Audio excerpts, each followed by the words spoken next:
Manali tour দেওয়ার অন্যতম কারণ হচ্ছে সোলাং ভ্যালি দেখা। শুনে এসেছি সোলাং ভ্যালিতে প্যারাগ্লাইডিং, স্নো স্পোর্টস ও স্কাইং করার জন্য বেস্ট একটি ট্যুর স্পট। মানালির মল রোড থেকে সোলাং ভ্যালি দূরত্ব প্রায় 14 কিলোমিটার। ইনোভা কার রেন্ট নিবে প্রায় 4,000 টাকা। এখানে সবসময় স্নোফল না হলেও রাতে স্নোফল হয়। দেখতে পাচ্ছেন স্নোফল হওয়ার কারণে আইস দিয়ে সোলাং ভ্যালি আবৃত। আমরা অগ্রসর হচ্ছি সোলাং ভ্যালি এর মেইন পয়েন্টে। এখানে দেখা যাচ্ছে স্কাইং করতে অনেকেই এসেছেন। ছোট এই স্পেসে স্কাইং প্রতিদিন করা যায়।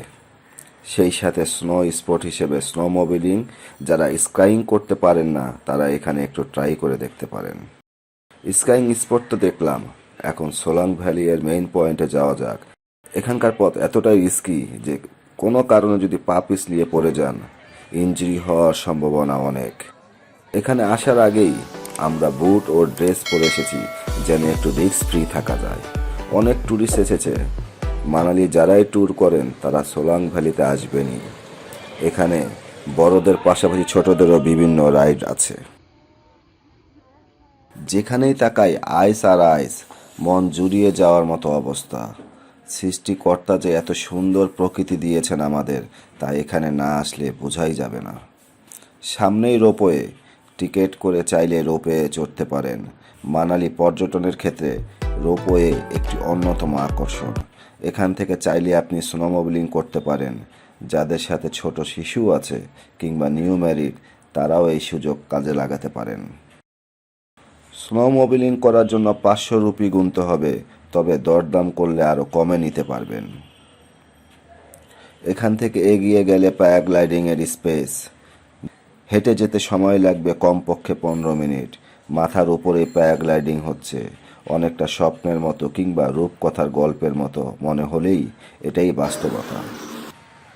প্যারাগ্লাইডিং করার সময় আপনার সাথে একজন এক্সপার্ট থাকবেন যিনি ড্রাইভ করবেন, তাই ভয়ের কোনো কারণ নেই। আর প্যারাগ্লাইডিংয়ের রাইডার ল্যান্ড করে রোপওয়ের কাছে।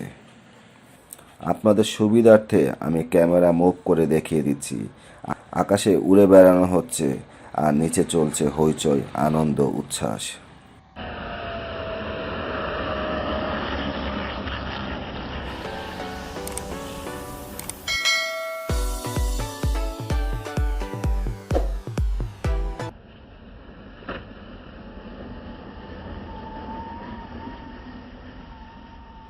হেঁটে হেঁটে যেতে চাচ্ছি প্যারাগ্লাইডিংয়ের স্পটে, যেখান থেকে আমরা প্যারাগ্লাইডিংয়ের বুকিং দিতে পারবো। আমার এই চ্যানেলে 2টি প্যারাগ্লাইডিংয়ের ভিডিও আছে। যারা প্যারাগ্লাইডিং ভিডিও দেখতে মিস করেছেন তাদের জন্য ডেসক্রিপশনে আমি ভিডিওটির লিঙ্ক দিয়ে দিব। ভিউয়ার্স, আপনারা ভিডিওটি দেখেছেন, কিন্তু আপনি জেনে অবাক হবেন এখানে এখন -15 টেম্পারেচার।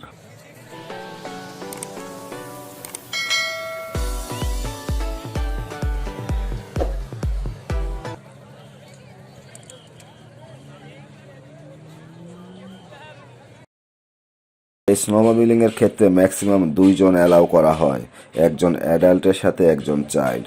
তবে 2 জন অ্যাডাল্ট হলে স্নোমোবিলিং করার জন্য রাইডারের সাথে কথা বলে নিতে হবে। ভারতের উত্তর ভাগ জুড়ে আছে হিমালয় পর্বত।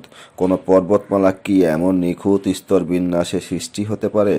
দুর্লভ মায়াবী দৃশ্য যে কারোরই মন কেড়ে নেয়, যেন স্বর্গীয় অনুভূতি। একটু আগে আমরা যেমন গিয়েছিলাম সোলাং ভ্যালিতে, সেখান থেকে আস্তে আস্তে এখানে আমরা স্নোফল পেয়ে যাই, এবং এই স্নোফলের সেন্টিমিটার প্রায় 2 সেন্টিমিটারের সমপরিমাণ। মানালি থেকে সোলাং ভ্যালির দূরত্ব 16 কিলোমিটার। যদি সেখানে স্নোফল হয় তবে মানালিতে স্নোফলও হয়।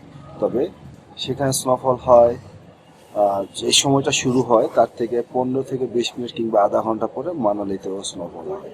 যারা মূলত মানালি আসতে চাচ্ছেন তারা সোলাং ভ্যালিতে যেমন স্নোফল পাবেন, মানালিতেও তেমন স্নোফল পেয়ে যাবেন। স্নোফল সিজন বা স্নোফল টাইমে আপনি হয়তো সোলাং ভ্যালি পর্যন্ত রিচ করতে পারবেন না। সেক্ষেত্রে আপনাকে তার নিকটবর্তী কাছাকাছি যে সমস্ত রুরাল সাইড আছে সেখানে আপনার স্নোফল এনজয় করতে পারবেন। এছাড়া আপনি চাইলে আপনি আপনার মল রোডের নিয়ারেস্ট যে হোটেল আছে সেখানে থেকেও আপনি আপনার স্নোফলটা এনজয় করতে পারবেন। এই মুহূর্তে আমরা যেখানে আছি সেটা মল রোড থেকে 3 থেকে 4 মিনিট দূরত্ব। মল রোডটা মূলত হচ্ছে নিচেই, এটা একটু উপরে থাকার কারণে স্নোফলটা খুব ভালোভাবে এনজয় করা যায়।